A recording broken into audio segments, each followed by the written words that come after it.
أظن سمعتوا صوت القرمشة اللي في أول الفيديو. جميلة جدا العوامات أو لقمة القاضي زي ما بتسموها في بلدكم. أول حاجة هجيب معلقة خميرة كده صغيرة، بيرة أو خميرة فورية، وهنزل عليها معلقة سكر ومية دافية، هسيبها تخمر على جنب، وهبدأ أحضر المكونات الجافة بتاعت لقمة القاضي. بس هسيب دي تخمر، أغطيها كده لغاية لما تخمر، وهوريكم هعملها ازاي. دول كوبايتين دقيق، هنزل عليهم معلقة سكر ومعلقتين نشا كبار، ومعلقه صغيره خالص بيكنج باودر. النشا فايدته في العجينه انه بيخليها مقرمشه كده، وبتبقى هشه وجميله. خمرت معايا الخميره، هنزلها وهنزل عليها كوبايه ميه. والميه طبعا هتنزليها واحده واحده وانت بتقلبي العجينه عشان تشوفي القوام المظبوط للقمه القاضي.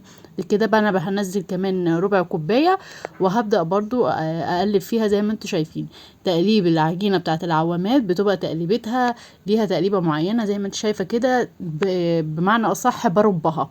بفضل كده اقلبها بالمعلقه او بسباتولا او مضرب سلك. بتقلبيها بنفس الخطوات اللي انت شايفاها دي بالظبط عشان تعملي لها عرق، وتبقى بتمط معاكي كده زي المستيكه.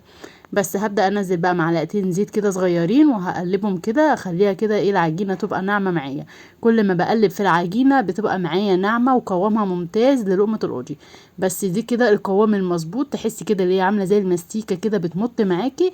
ده القوام المظبوط للقمة القاضي. هسيبها تخمر لمدة ساعة او نص ساعة حسب حرارة الجو عندك في المطبخ.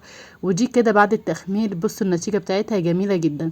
هقلبها كده وهبدأ اربها ربة كمان، زي ما الراجل بيعمل بتاع لقمة القاضي بالظبط. هربها بنفس الطريقة وهبدأ اشتغل بقى فيها. ممكن بقى تشكليها بكيس حلواني، او ممكن تشكليها بالمعلقة زي ما هي متعارف عليها في المحلات.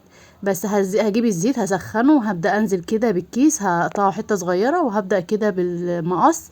هنزل الزيت في المقص كده، وهبدأ اقطع بيه عشان تقطع معايا بكل سهولة. هنا بقى هتبدأ كده ايه تطلع معايا فوق الوش، وهفضل اقلب فيها. ودي كده هقليها القلية الاولانية، هي بتتقلى مرتين عشان تديكي القرمشة والنتيجة الصح للقمة القاضي. كده اول قلية هطلعها كده ايه لونها ذهبي خفيف. وهبدأ اشتغل كمان بالمعلقة، هحط المعلقة في قلب الزيت، وهبدأ اطلع كده الكور بتطلع معايا برضو شكلها جميل قوي بالمعلقة، وبتبقى مظبوطة معايا. التقليب بتاع لقمة القاضي انك بتقلبيها بنفس الطريقة اللي انت شفتيها كده. انا قليت اول كمية. هبدأ بقى بعد كده هسيب الزيت يبرد، وهبدأ انزلها تاني بعد ما بردت معايا وبقت تمام. هسخن الزيت تاني وهنزلها بنفس الطريقة اللي انت شايفاها في الفيديو كده كله.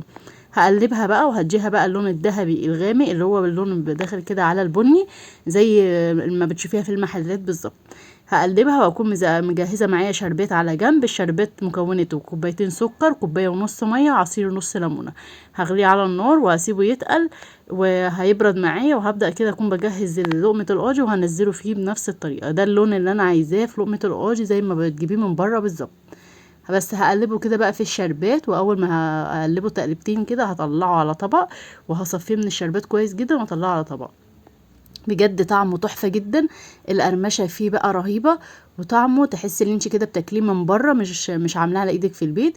حاجة ممتازة. بصوا لقمة القاضي عاملة ازاي معايا من جوه، وهشة وطرية. شفتوا الهشاشان وجميلة جدا. هنا كده بصوا المنظر تحفة بجد بجد، تستاهل ان انتوا تجربوها. ولايك وشير لو عجبكم الفيديو. باي باي.